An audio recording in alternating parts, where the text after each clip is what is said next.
Hi guys! Welcome to my vlog. Ito ulit kami guys.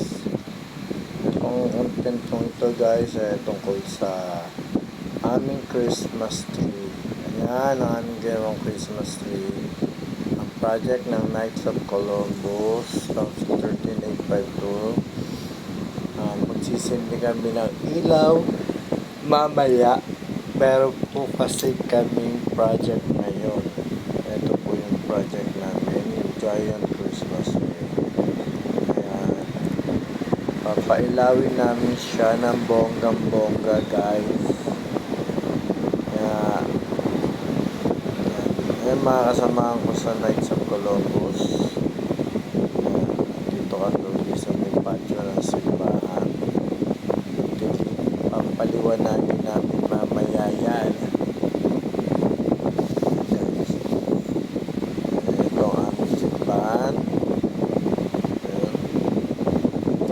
Parokya ng Heart of Jesus and Mary.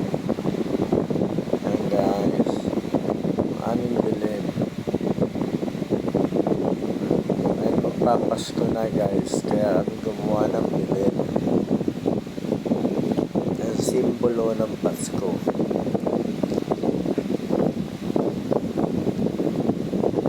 Knights of Columbus guys.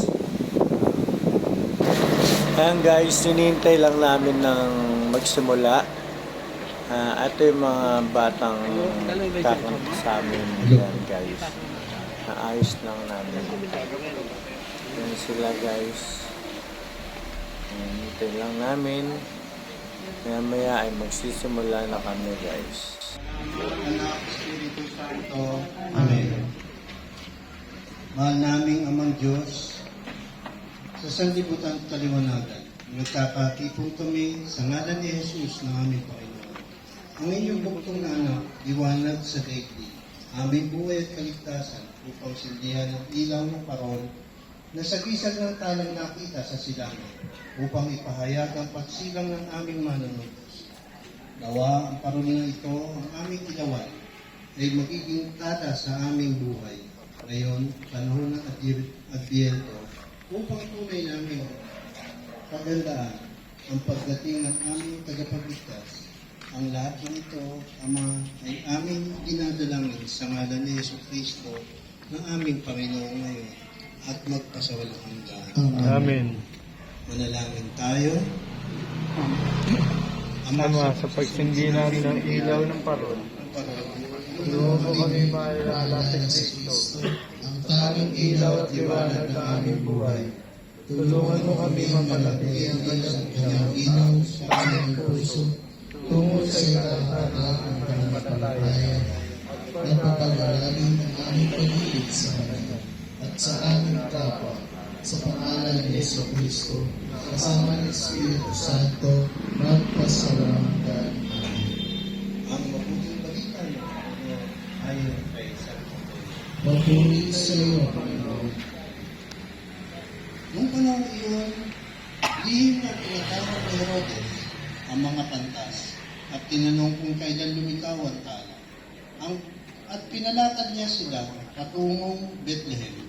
Matapos pagbilinan ng ganito, humayo kayo at inyong hanapin. Pinupuri ka namin, Panginoon sa Kristo.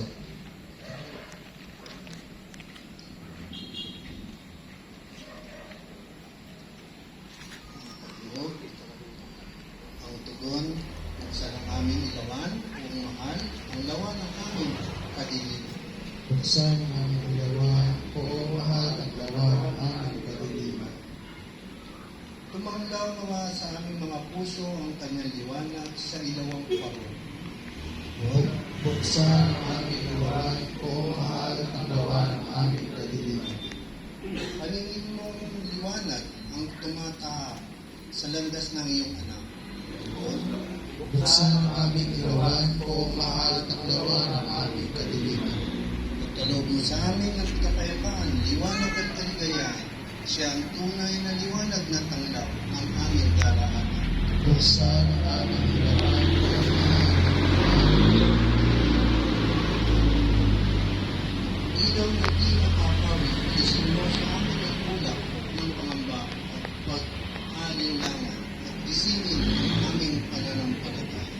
buksan ang aming ilawan o mahal ng lawa ng aming kaliliman. Maawain Ama, pinagpala mo ang daigdig sa pamagitan ng liwanag. Iyong anak, ang Panginoong Jesucristo, padala mo ang iyong banal na Espiritu upang pagkalagi ng sa amin ang apoy ng pag-ibig. Itulot mo kami ay mamuhay sa liwanag ng katotohanan sa pamagitan ni Kristo ngayon magpasaulahanggan. Amen. Manalangin tayo. Ang mga pagmamahal, ikaw ang nag-aalala ng aming madalagan, makasahin mula sa tulubos, ay magkatipon upang sindihan ilaw ng araw. Naway katulad ng isang maliwanag na bituin, yung nagmaliwanag sa gabi, sa kalikaan pagkaniwalaan din sa aming mga puso, ang pag-ibig, pagkakaisa, pagmamalasakita, at pagmamahal sa ating bayan. Sa pangalan ni Jesus, ngayon at magpasalahanggan. Amen.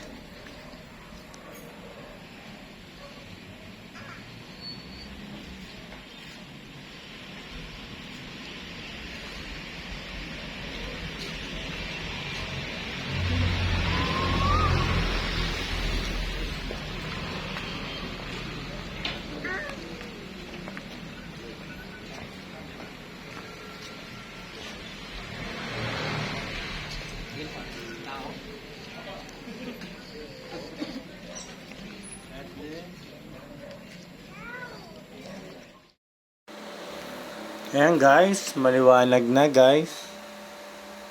Ayan, binuksan na namin yung ilaw. Ayan, napaliwanag na namin ang aming patio ng simbahan. Pasensya na, medyo sabog ang ilaw. I-adjust ko pa ang aking cellphone para magkailaw yan. Ayan guys, maya maya may mga kakanta na dyan na bata. Ayun sila.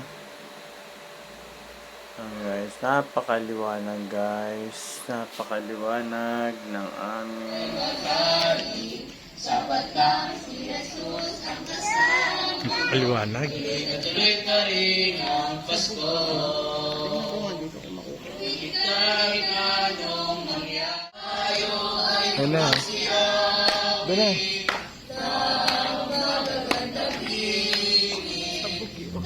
Ito na. Pero may ihig.